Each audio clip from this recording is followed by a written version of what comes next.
det faktum att en kvinna kan straffas och till och med dödas för att hon inte täcker sitt hår.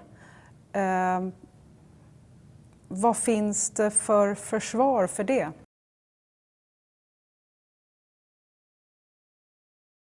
Så du menar att den iranska kvinnan är fri att leva som hon vill?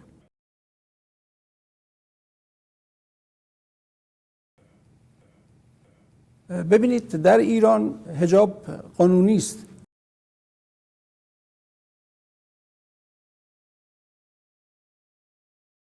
الان افرادی هم هستن که این قانون رو رعایت نمی‌کنن. برخورد دولت با اونها برخورد فیزیکی نیست، برخورد ارشادی است.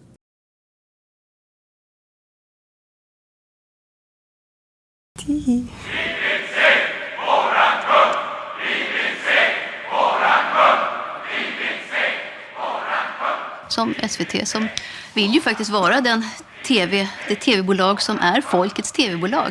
Då har vi ingen anledning att säga nej, vi gör inte några program om det som är vårt gemensamma statsöverhuvud. Jag tror att generellt sett så kan man säga att SVT har höjt bevakningen av de kungliga familjerna och av statsskicket. Totaler und radikaler, als wir ihn uns überhaupt erst vorstellen können. Det är väldigt grådigt alltså.